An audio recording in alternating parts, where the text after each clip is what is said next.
Welcome to Zingo Kids. बाप रे, भूत भूत ऐसे जोर से चिल्लाने लगता है।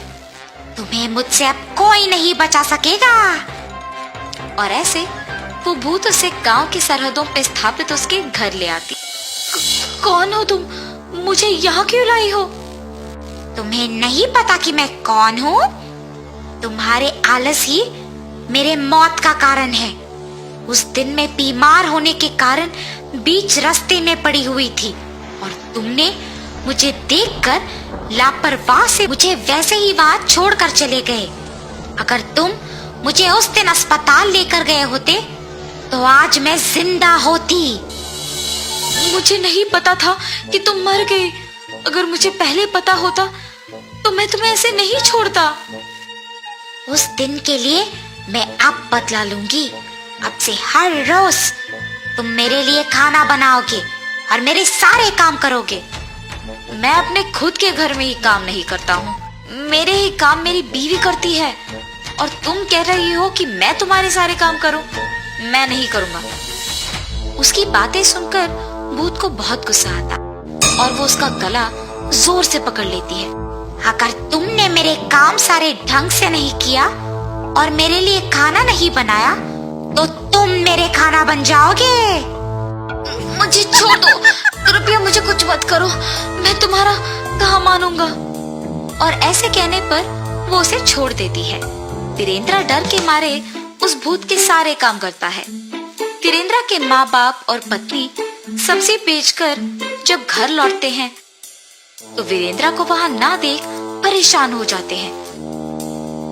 वीरेंद्र, वीरेंद्र, हर रोज तो इस समय में यही सोते रहता है।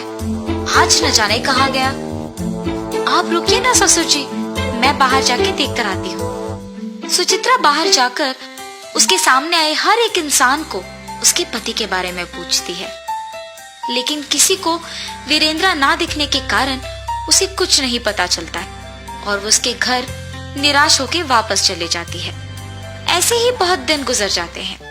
एक दिन सुचित्रा को एक आदमी मिलता है। सुनिए, क्या आपने मेरे पति को कहीं देखा है? हाँ, कुछ दिन पहले एक औरत उसे गांव की सरहदों के पास मौजूद उस खाली घर के अंदर ले जा रही थी। उसके बाद तो मैंने उसे कहीं नहीं देखा। ये सुनने के तुरंत बाद वो उस घर के पास जाती है। वीरेंद्र दुखी से खाना पकाते रहता है। अगर मैं भी मेरे परिवार के साथ काम कर रहा होता तो बहुत खुश होता। अगर मुझे आलस नहीं होता तो आज मुझे ये दिन नहीं देखना पड़ता। मेरे ही लापरवाही और आलस के कारण ये सब हुआ है। अगर मैं ऐसा नहीं होता तो उस दिन उस औरत को बचाता और ऐसे एक भूत के लिए सारे काम नहीं करता। ऐसे सोचते हुए निराश होता है और बगल में उसे उसकी पत्नी दिखाई देती है। उसे देख वो चौंक जाता है और उसके पास जाता है। सुचित्रा, तुम यहाँ क्यों आई हो? पहले यहाँ से चले जाओ तुम। अरे, आप किसी को बताए बिना यहाँ क्यों आए हैं? ऐसे वो दोनों बात करते हैं और वहां वो भूत आती है। मेरे कारण तो मर गई हो, इसमें मेरी बीवी की कोई गलती नहीं है। उसे कृपया कुछ मत करो।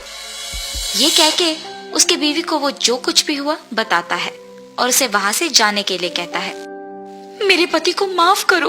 अगर उनकी गलती है तो वो मेरी भी गलती है, इसीलिए उन्हें छोड़ दो और मुझे मार दो। ऐसे वो उस भूत से विनती करती है। तुम दोनों को ऐसे दुखी होने की कोई जरूरत नहीं है। तुम्हारे पति को मारने से मेरे प्राण तो वापस नहीं आएंगे, इसीलिए मैं किसी को कुछ नहीं करूंगी।